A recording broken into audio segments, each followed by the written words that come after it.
Bom, pessoal, agora aqui eu vou falar sobre o regimento geral.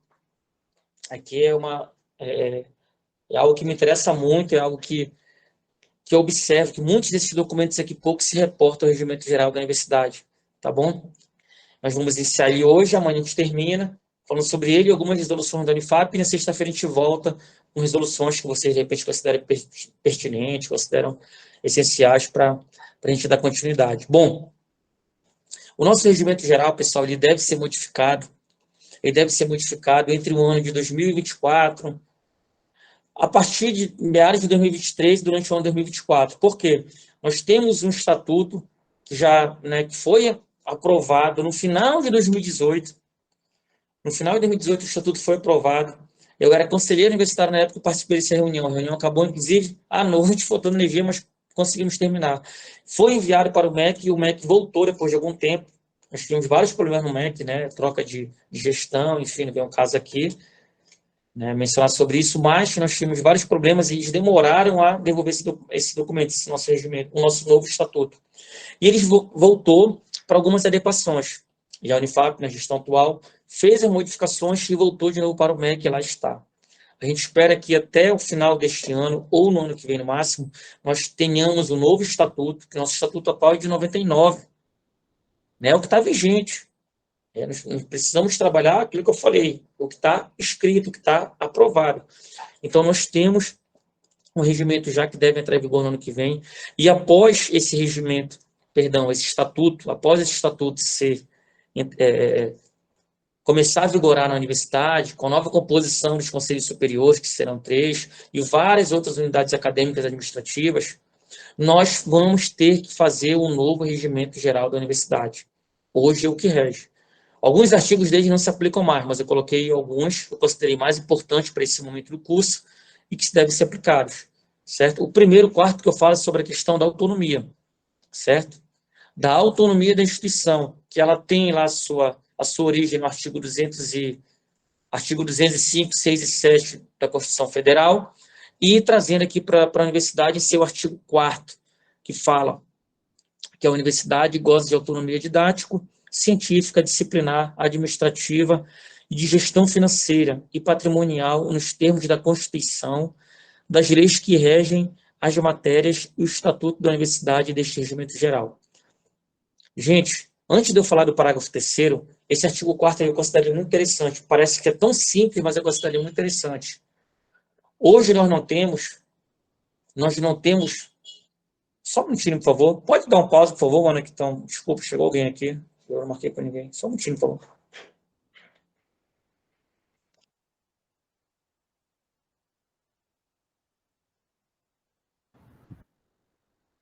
Olá, boa tarde.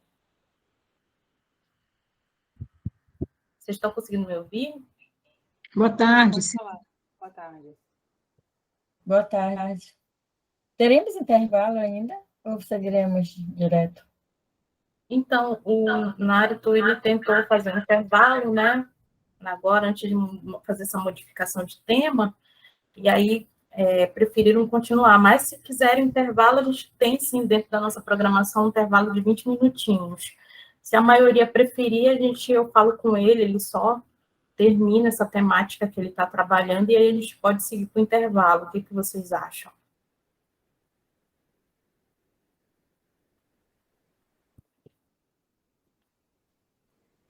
Eu prefiro seguir. Pode prosseguir. Eu também prefiro, mas é só para organizar aqui. Ah,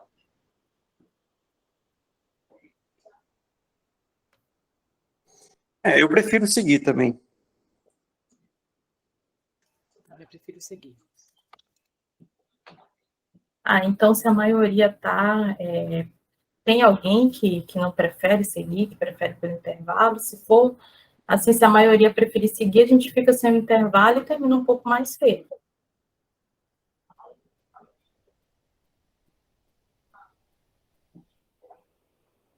Então tá ótimo, a maioria prefere seguir.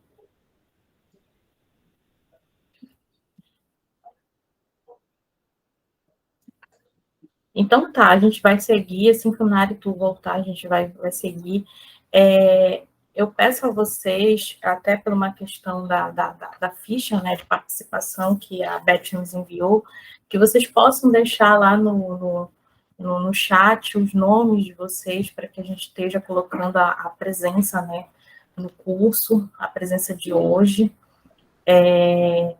Como eu falei, houveram algumas pessoas pelos transtornos iniciais que a gente teve, né, em relação ao link, e as mudanças de link, mas a aula está sendo gravada. Para aqueles que chegaram um pouco atrasados, eu posso disponibilizar a aula de hoje. Assim que ela estiver já disponível no Meet, eu posso ir lá e compartilhar para aqueles que chegaram atrasados, não conseguiram ver desde o início as temáticas que o Nárito trabalhou, posso estar disponibilizando para revê-las, para vê-las, né, no caso de quem não viu ainda. E aí, nesse tempinho que o Nárito está, em relação à metodologia do nosso curso, em relação ao curso, há alguma demanda, alguma coisa que vocês gostariam de perguntar?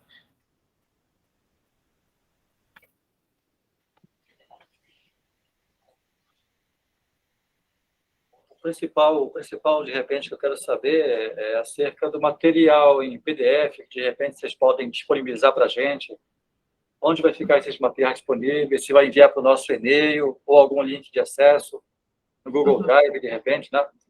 Uhum. Ótimo, ótimo, Fernando. Essa era uma informação que eu já ia, depois que o Nárito terminasse, né, os conteúdos de hoje, né, programados para hoje, né, era no assunto que eu ia entrar. Os conteúdos, eles já estão todos prontos dentro de uma pasta, e a gente vai enviar para vocês via e-mail um link que dá acesso a uma pasta no Google, né? Até porque são materiais muito pesados, eu ainda tentei carregar tudo no e-mail só que os materiais são pesados demais, apesar de não serem conteúdos de vídeo, né, mas são conteúdos, são bastante PDFs, bastante informações pertinentes à vivência das coordenações, e aí eu vou estar enviando o link para vocês ainda hoje, com todos esses conteúdos. E aí, na sexta-feira, a gente vai ter um tempo para discussão de conteúdos que vocês vão, com certeza, encontrar nessas pastas, e, de repente, a gente não vai estar debatendo aqui, não vai estar trazendo nos slides para estar conversando, e aí, a gente, na sexta-feira, a gente vai tirar esse tempo, né, para estar debatendo esses conteúdos, trazendo também vamos dizer, outros questionamentos que venham, sejam oriundos da coordenação, e a gente possa debater. Eu creio que esse momento que a gente vai ter, até para ser um momento em que a gente consiga, de fato, um debate maior, eu vou conversar com a Beth para não ser um momento gravado para os cursos livres, né? Que a gente abra na sexta-feira um momento em que a gente possa fazer inúmeras perguntas e que não tenha gravação do conteúdo, né? Que a gente se atenha mesmo às perguntas que vão ser geradas através do estudo dirigido de vocês, já que lá na plataforma de cursos livres a gente vai inserir outras atividades para os alunos que vão fazer o curso livre dentro da plataforma da Project. Alguma outra pergunta?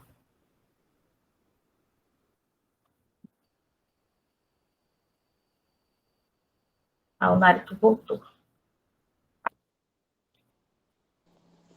Obrigado, Luana, obrigado.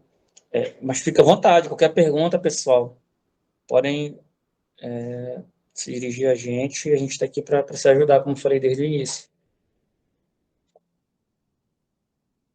Está falando sobre determinado assunto, sei que tem questão didática, mas se de repente você lembrar de algo que aconteceu na sua coordenação, não tem nenhum problema em você compartilhar conosco, né? É um aprendizado.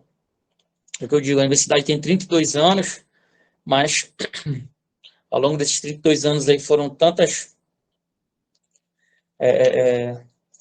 modificações, sobretudo modificações legislativas, que levaram a universidade a repensar alguns atos, né, a comprar sistemas caros, e ainda assim muitas vezes que não conseguiram, né, de fato, lidar com a peculiaridade de cada coordenação.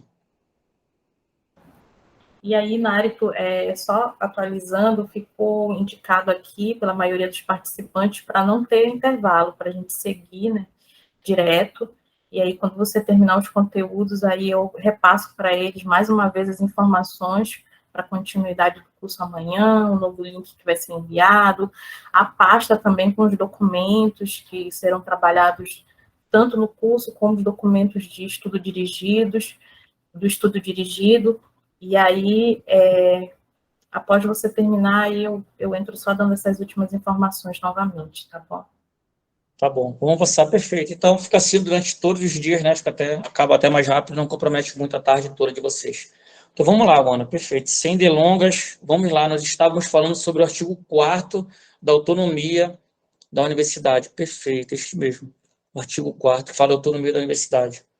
Ele parece, embora seja uma coisa óbvia, né? Fala sobre várias autonomias, autonomia didática, autonomia administrativa, né? Conforme o parágrafo 3º.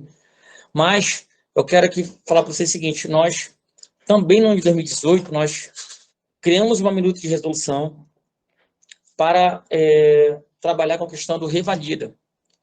A Unifap, ela precisa de uma minuta de resolução aprovada pelo seu conselho universitário, não pode ser aprovada de referendo, certo? A legislação não permite, para que a Unifap possa revalidar, a universidade possa revalidar alguns cursos, sobretudo esses cursos com pessoas formadas no exterior.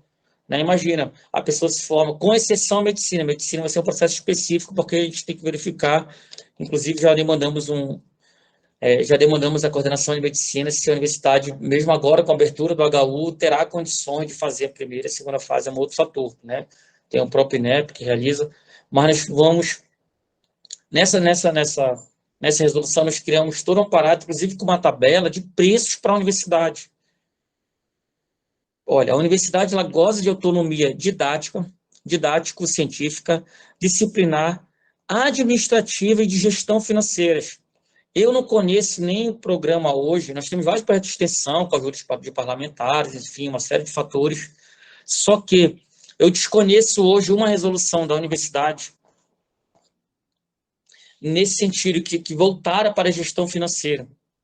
E foi que nós pensamos, eu falei assim, vamos fazer o seguinte, nós criamos a resolução, foi enviada ao Conselho Universitário, chegou na Câmara de Legislação, eles tiveram dúvidas, o conselheiro relator teve dúvida, porque nós colocamos lá uma tabela para que a universidade cobre por cada evento desse. De repente nós tivemos uma pessoa formada em física, aí vai ter um grupo que vai na física no exterior, formou, sei lá onde, no Chile. Né, formou em ciências biológicas na Argentina, certo? Repito, com exceção de medicina, todos os outros cursos.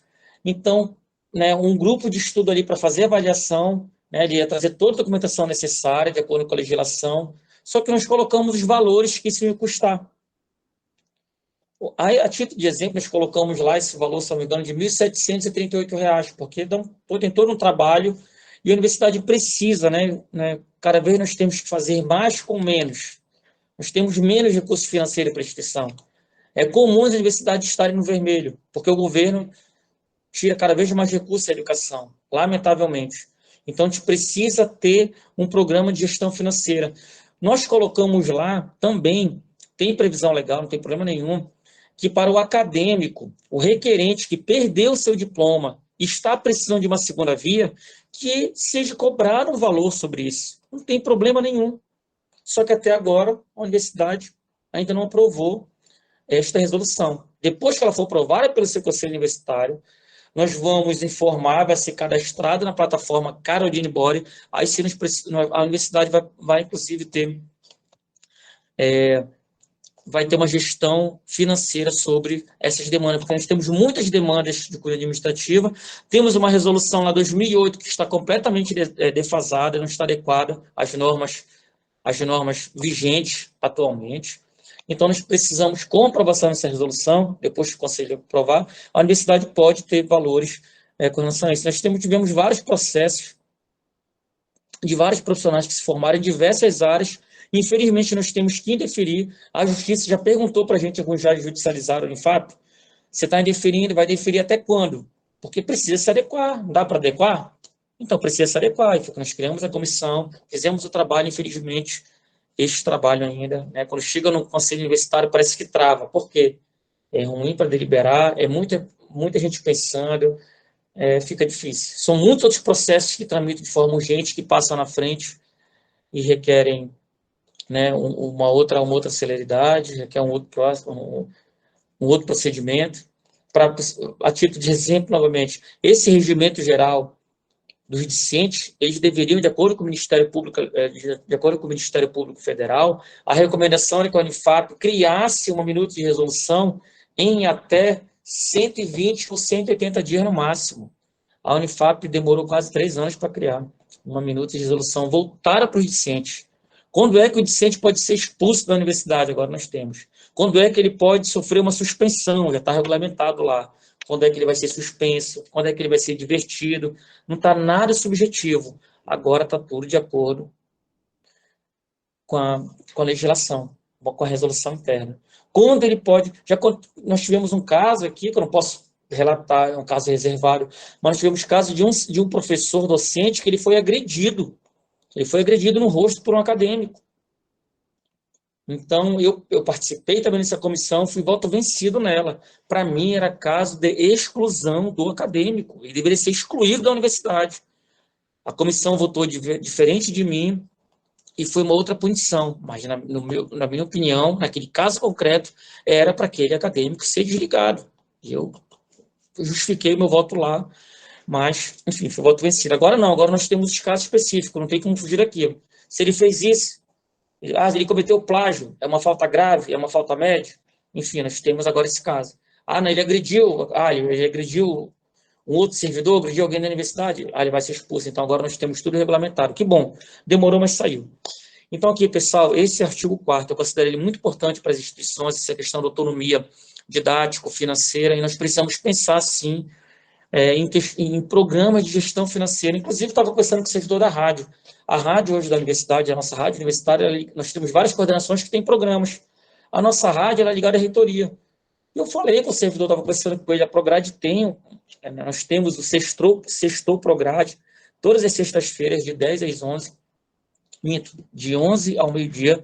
Já deixo aqui o convite para vocês. Algumas vezes eu participo desse programa, eu não faço parte dele de forma contínua, mas nós temos um servidor da instituição que ele conduz o programa, e às vezes a gente vai falar sobre determinados assuntos, a gente se faz presente lá na rádio universitária. Eu estava conversando com ele sobre isso. Nós temos outras universidades do Brasil que, com a sua rádio universitária, a universidade ganha dinheiro, consegue dinheiro. Nós não temos um programa hoje na rádio universitária que traz R$1 de recurso para a universidade. Deveríamos ter, mas não temos. Não precisa ter medo, a gente precisa fazer algo respaldado, e se tiver dúvida, a gente tem uma procuradoria jurídica. A procuradoria, ela pode estabelecer, tá bom? Tivemos aqui, deixa eu ver uma pergunta. Deixa eu verificar, por gentileza. Mas o artigo 219 do Regimento Geral estabelece que o patrimônio da instituição será administrado pelo reitor. Então, a descentralização da gestão financeira irá ou não irá contra o Regimento Geral. Olha, embora seja administrado pelo reitor, como eu estou falando, no caso da rádio, a rádio já é subordinada à reitoria. Toda e qualquer linguagem spot, linguagem jornalística, programa jornalístico, programa de coordenação, qualquer programa, convênio, enfim, deve passar pela reitoria no caso da rádio. Então, nós temos esse respaldo. Não se trata de descentralizar, se trata de fazer de forma respaldada e informar a reitoria. Olha, a gente pode fazer isso, verifica. Às vezes, uma visita técnica junto a uma instituição, a gente pode, de repente, conseguir pensar em algo para que a universidade, através da sua rádio, e agora TV universitária, pessoal. Vamos ter uma TV universitária, já temos, o canal 1.1, não pega aqui em casa, lamentavelmente. Eu não tenho antena externa, mas vou comprar, para eu ter aqui acesso à TV universitária. O professor, alguém pediu para fazer uma pergunta aqui. Não sei se é o professor Cleo. Fica à vontade. Fui eu, Neto, mas eu coloquei no chat. A minha dúvida é se essa resolução vai permitir cobranças no projeto extensionista também. Professor, eu não recordo, com toda sinceridade, com toda honestidade, porque nós criamos essa de resolução, o trabalho se encerrou em 2019. Aí veio essa questão pandêmica, eu sei que ela tramitou no Conselho Universitário, e chegou a voltar esse processo agora por conta da tabela que a Pró-Reitoria de Administração pensava que a tabela estava desatualizada. Eu disse, não, a gente está compatível os valores, a gente não pode sair aumentando muito também, até porque tudo está muito caro já.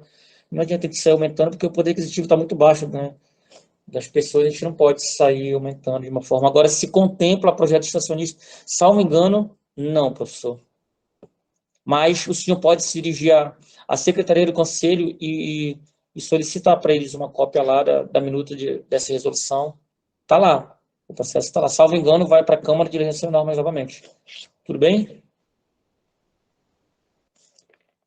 Deixa eu ver uma outra questão aqui. Só que eu toquei. A fundação da Unifap está em dia para tantas atualizações assim, precisamos recorrer ao...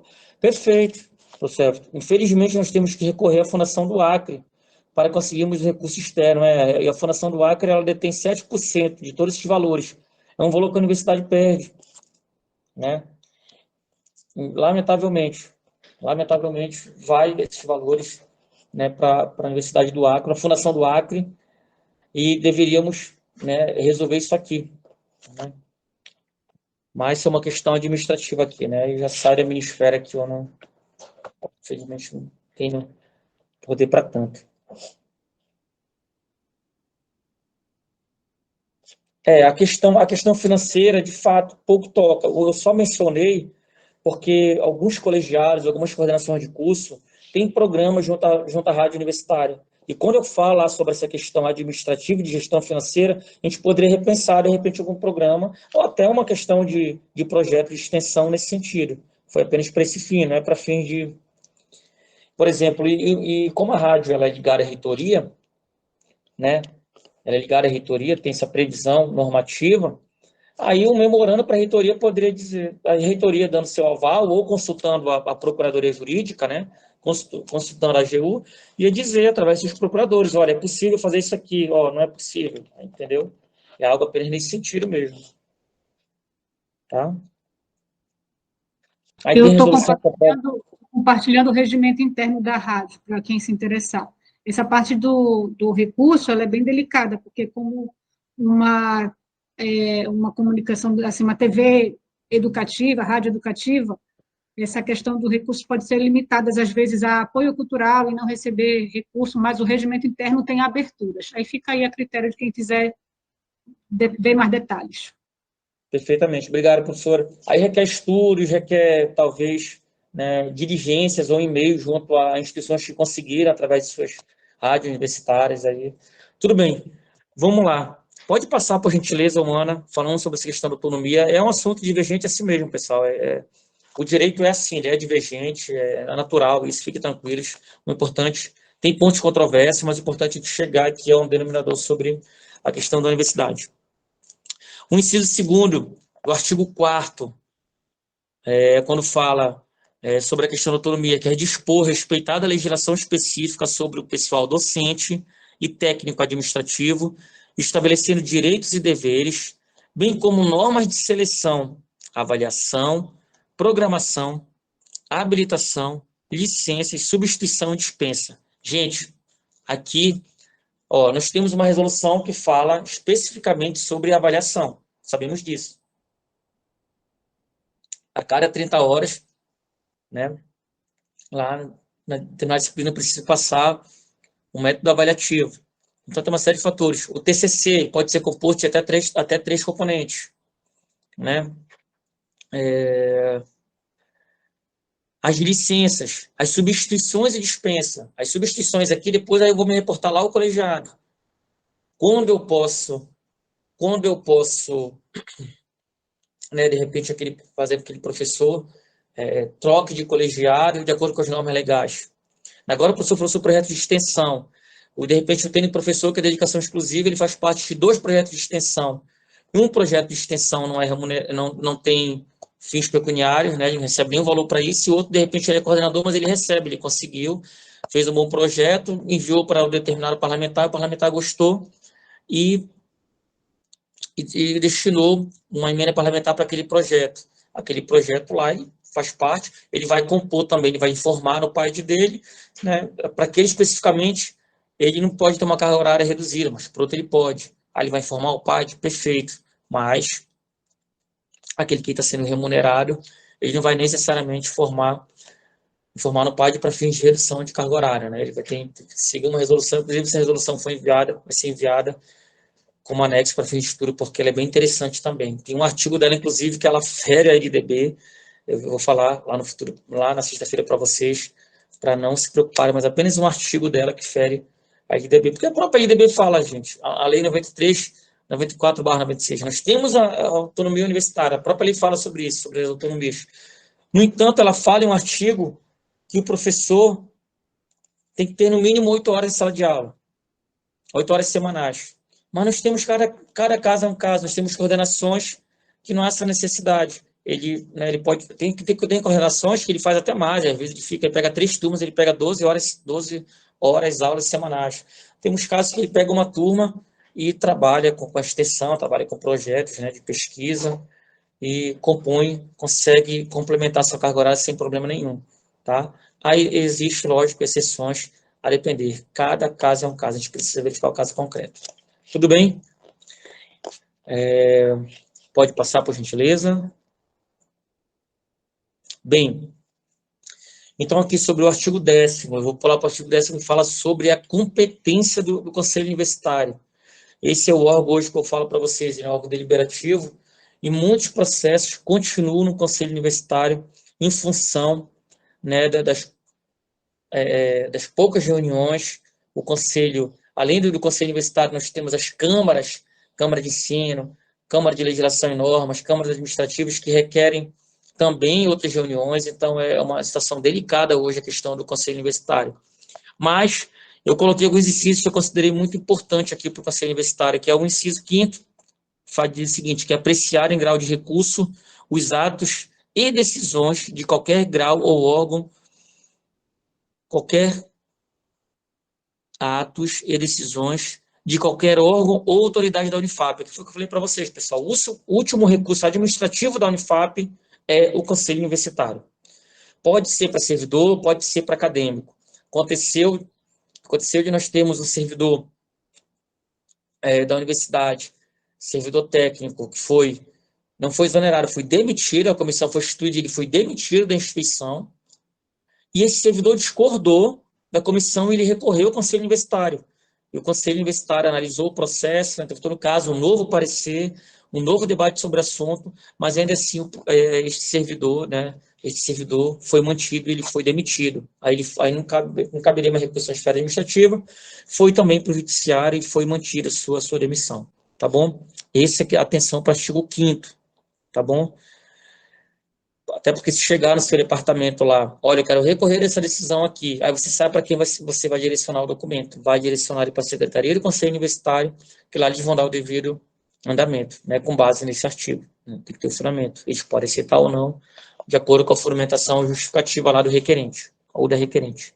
O inciso 6º diz o seguinte, decidir sobre a criação, incorporação, modificação ou extinção ou suspensão temporária de cursos. Aqui nós tivemos um problema recente agora, gente. Nós tivemos agora 14 cursos da Unifap, já vou encerrar, tá, gente? Já vou encerrar aqui, só vou falar sobre a questão da competência do Consul, algumas pessoas começaram a sair, mas para não ficar cansativo eu vou encerrar, tá? Quero só mais 10 minutos de vocês. O que acontece?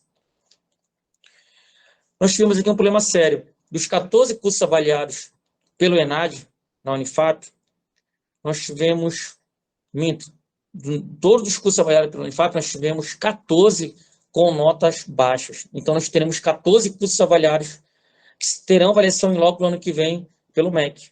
Tivemos cursos com notas abaixo de 3. E desses 14, 4 são do campus binacional. Né? Aí nós tivemos o curso de História, Direito, Ciências Biológicas e Letras Francês, com nota 2 no ENAD. Enfermagem agora foi nota 4. Né? Aí o que acontece? Nós tivemos uma reunião e o colegiado Professor, de Direito... só interrompendo, Direito não foi o ENAD não, tá? O ENAD do Direito vai ser agora. Verdade do direito? Mas Isso, vai ser em novembro. Apareceu na tabela. Não, apareceu não. É História, Não. Geografia, Letras, Pedagogia e... são esses. E Biologia. E letras não fez ENAD, letras não faz É. ENAD. Quem fez, professor, quem fez ENAD foi Direito do Quarto Zero, no ano passado. Deixa eu retificar a informação. Na verdade, a nota do direito foi pelo próprio MEC, eu acabei me equivocando, tá bom, gente? A nota do direito do campus binacional foi do MEC. Inclusive, no relatório da OAB, recomendação era uma nota, de fato, insatisfatória. Né, para as dimensões, foi uma nota satisfatória. Então, nós tivemos uma reunião do concurso de colegiado de direito, e com base nessa nota, e com base, né, uma série de fatores que eu estava elencando lá, eles estavam querendo dizer que este inciso, para este momento, não se aplicava no curso de direito do campus binacional. Porque, inclusive, teve uma recomendação da OAB, em seu parecer, né, nós tivemos uma nota baixa, só que nós chamamos o Departamento de Avaliação, o DEAB, para participar, e nós verificamos a questão da legislação, e o curso não foi fechado, o curso continua. Embora não foi ofertado vagas para esse curso, mas o curso continua. Então, quando eu falar sobre criação, incorporação, modificação ou extinção ou suspensão temporária de curso, eu vou ter que me reportar ao Consul. Eu não posso extinguir um curso, ou já administrativamente, sem ouvir o conselho universitário. Qualquer que seja. A nota foi insatisfatória, mas o curso continua lá. Eu tenho que chamar o Consul, né? Eu posso fazer uma reunião extraordinária, que para reunião extraordinária eu posso convocar ali 72 horas, né, da justificativa, diferente da ordinária. Então, eu preciso ouvir o conselho universitário para esse fim. O professor Alexandre Portil levantou a mão. À vontade, professor. Boa tarde a todos. Atualmente eu estou coordenador do curso de Direito. Eu gostaria só de fazer um adendo em relação a essa fala do Nário, que essa foi felizmente, na verdade, foi uma reunião que a gente faz memória, em que houve um posicionamento formal da instituição, porque até então nós não tínhamos nenhuma manifestação nos últimos 4 anos a respeito de permanência ou não do curso de Direito. E apenas para melhorar o entendimento, a questão do curso de Direito não se restringe à abertura, oferecimento de vaga. Professores, a gente tem um processo que é um pouco mais longo, um processo que envolve estrutura, envolve remoção de professores, só para não parecer que é a responsabilização unicamente dos professores em relação à situação em que o curso se encontra. Obrigado. Professor, obrigado também. Então, vamos lá, pessoal. Inciso 7º, ainda sobre competências do Conselho Universitário.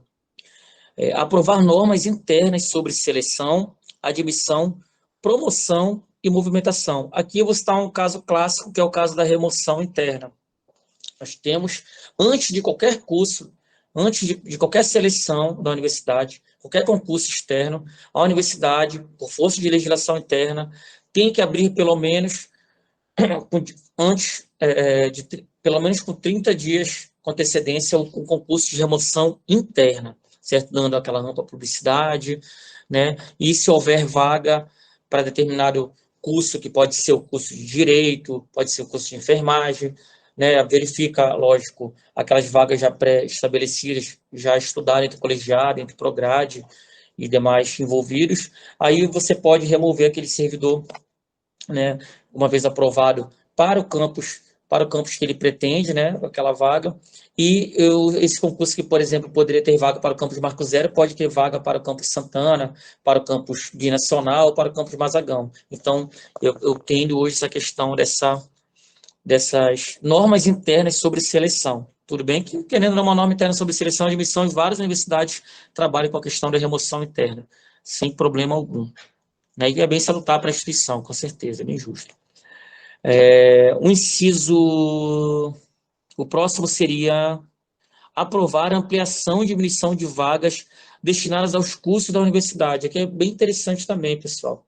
Nós tivemos alguns cursos que tiveram modificação de vaga, inclusive curso de Geografia, antes era licenciatura e bacharelado, era um curso, né, uno, hoje nós temos ali curso de licenciatura e temos o curso de bacharelado, né, nós tínhamos o número de vagas anteriormente que era 50, depois passou a 35, nós temos o curso de letras do campus binacional, que, salvo engano, são 35 vagas também, e os demais são 50 vagas, né, e tantos outros cursos aí que, assim, né, o conselho decidiu. Pode passar, por gentileza, o